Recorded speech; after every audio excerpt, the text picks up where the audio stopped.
Will you pray with me? Gracious God, may the words of my mouth and the meditation of all of our hearts be acceptable to you, our strength and our Redeemer.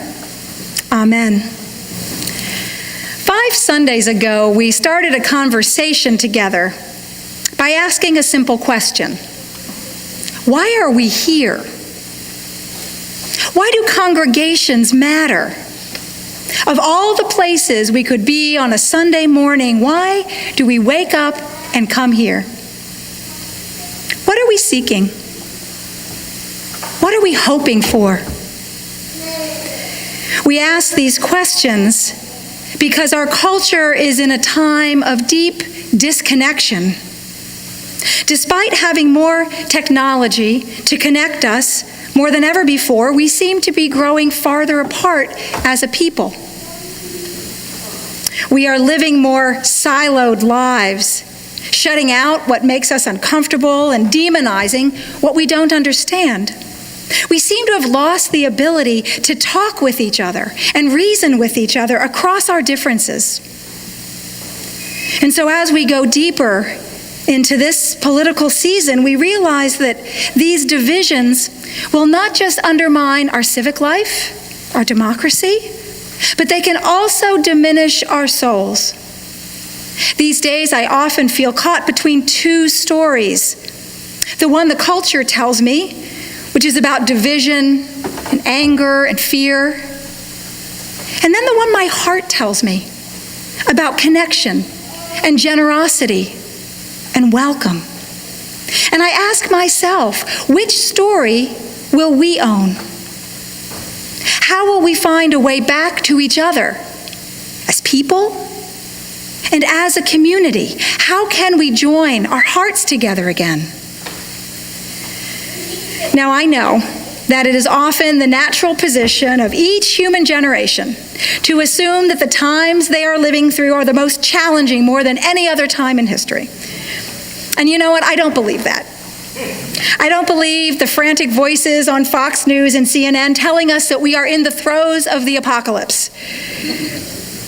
Because even though our fears and our struggles are real, let's remember, there has never been a moment in human history that didn't have its share of turmoil and heartbreak. Really, think about it. Never. There have always been wars and illness and corruption and injustice.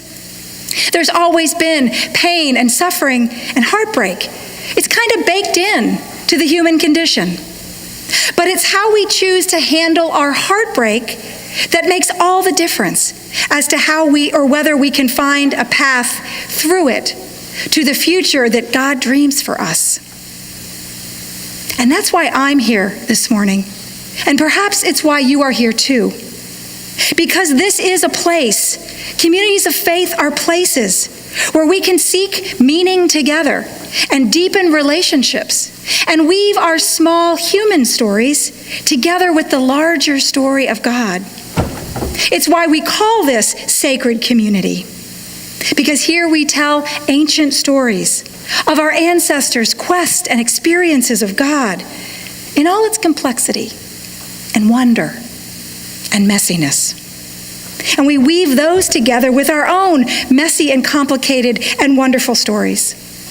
Here we learn that their questions are our questions, and their struggles are our struggles.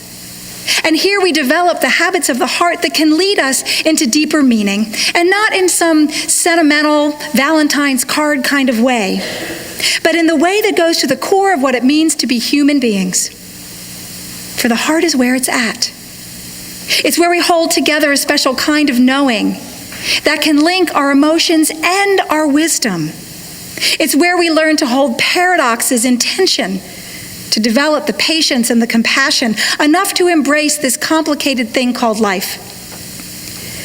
This morning, in one of our ancient stories that Heather read for us, we catch a little glimpse of one such heart-centered community. Now, it started as a little house church. They all did. A tiny gathering of people who came together after Jesus was gone to ask themselves and to ask God, what's next? They knew their story had changed for them.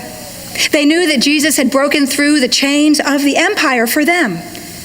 But they weren't sure what their new story was. And so they gathered together, and they told stories about him, and they sang songs about him, and they practiced a way of life that followed in his teachings. Things like welcoming the stranger and loving your enemy. Things like pooling their possessions and sharing with anyone who had need. They ate meals together and welcomed everyone to the table. They laughed and they cried together. And they released those old ways where only some voices could be heard, and they welcomed new voices at the table. Women, Gentiles, slaves. They held the tensions together between those old ways and the new ways until the Spirit opened up for them a third way. Essentially, they were practicing the habits of the heart that led them to a new and different way of living in the world.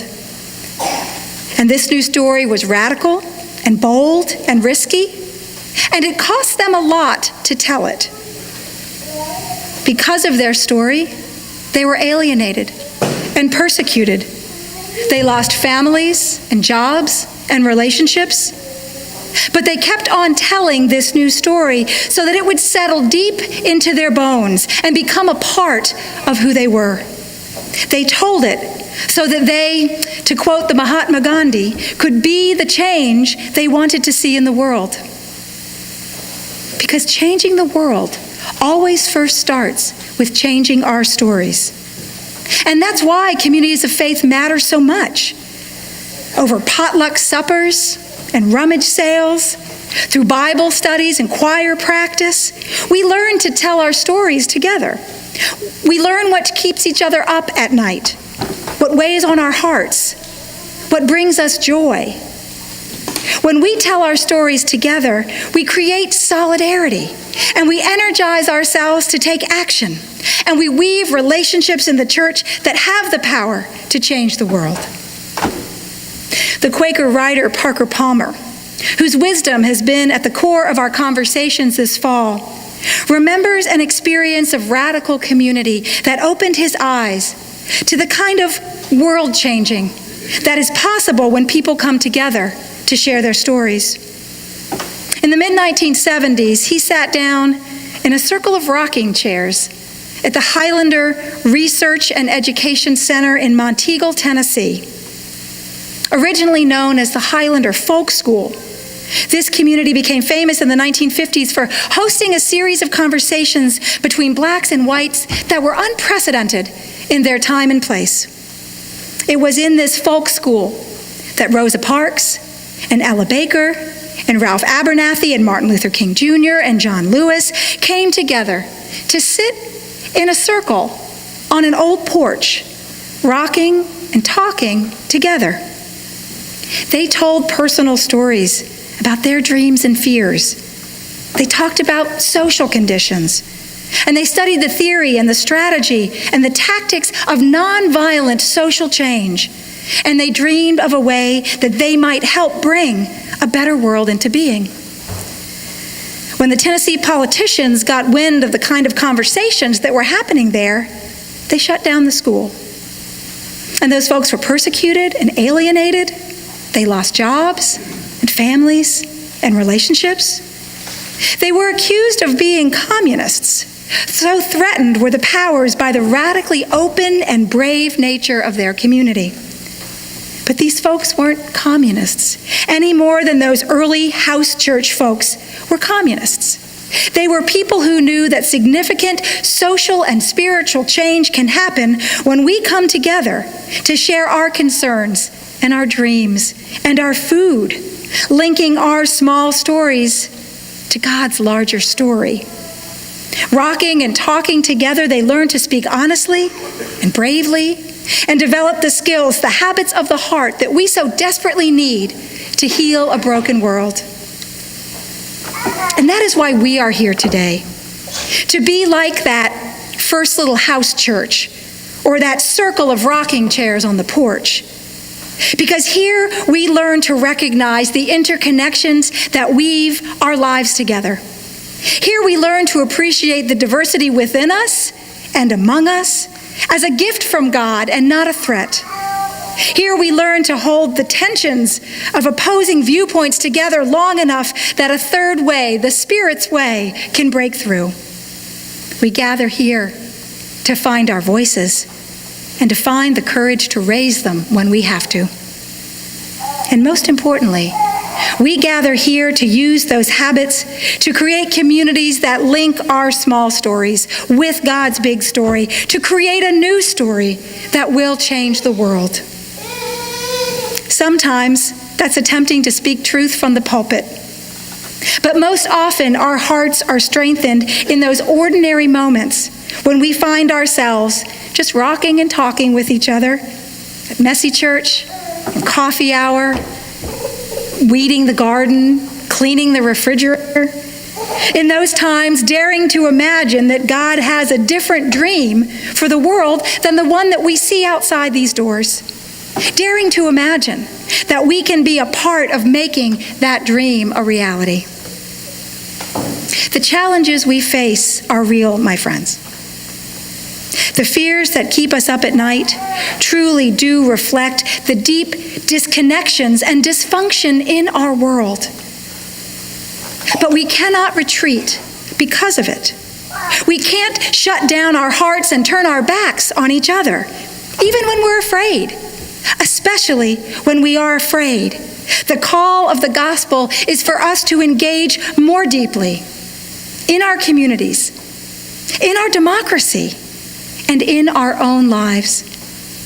Each one of those circles, each one of those spheres of influence, as imperfect and messy and complicated as they may be, can be a channel for this wonderful new story, the story of hope and compassion, of a radically bold human community connected at the heart to the story that God is longing to tell through us. May it be so. Amen. Amen.